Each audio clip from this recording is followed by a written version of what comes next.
So if you didn't know, Chris Rock released his special, Selective Outrage, where he addressed the Will Smith situation, this, that, and another. And a lot of people thought it was like too far overdue. Like, why you bringing it up now? And I'm like, yeah, well, why would you put a time limit on when he can talk about it? He told you when it happened, I'm going to talk about it when I get ready. And when I do, I'm going to get paid for it.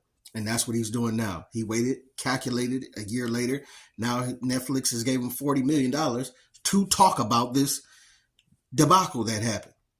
Because they didn't give him this because he's just killing the stand-up game right now. Because the stand-up, I watched it, and it was cool. It was cool. It wasn't like hurt your sides laughing, but it was meant to definitely directly address what had happened. The elephant in the room. And he did. And he called some folks out his name, called Will out his name, called Jada out his name. And listen, it is what it is. You can't slap that man on that stage that big and then tell the man how to react to it. You know what I'm saying?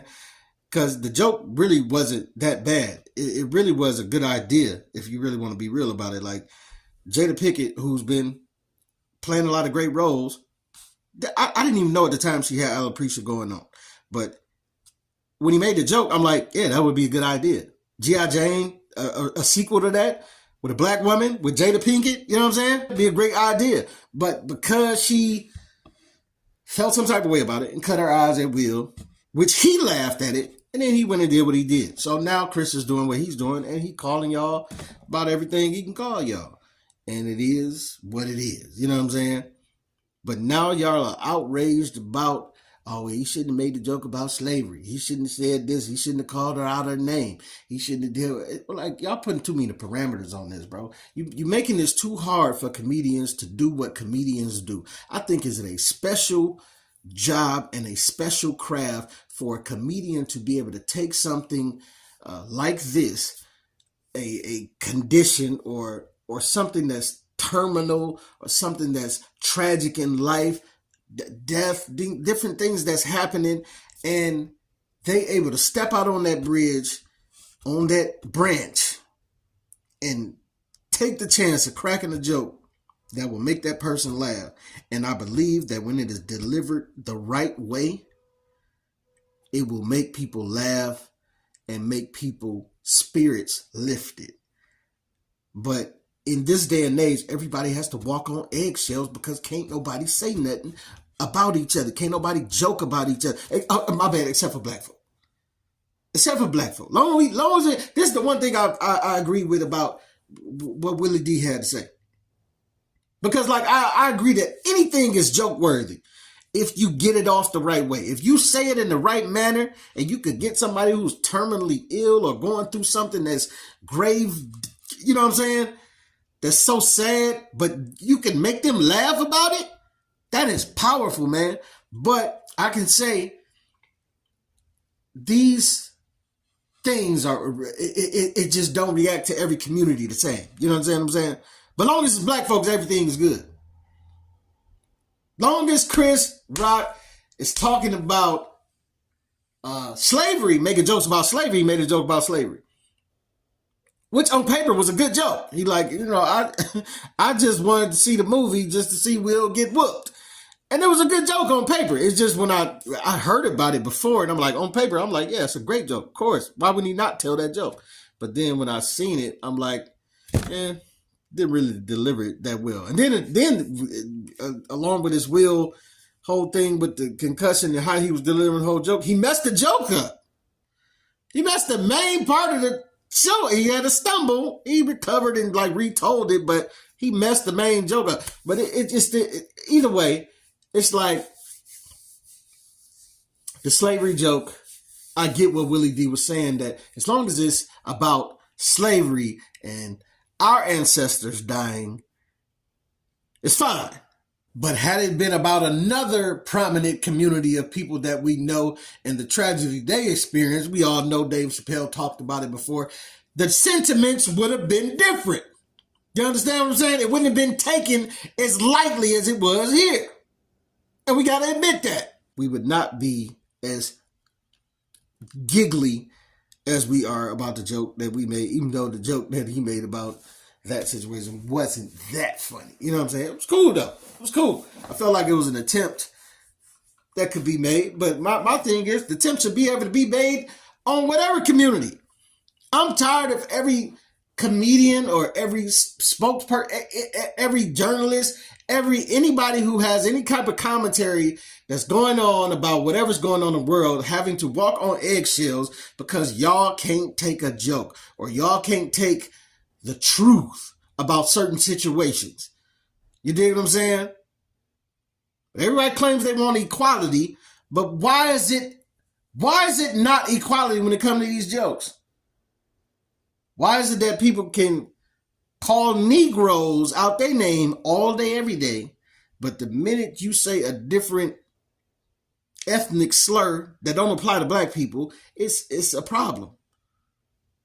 It's always a problem. The minute you make a joke about people, communities that don't identify with black people, it's a problem.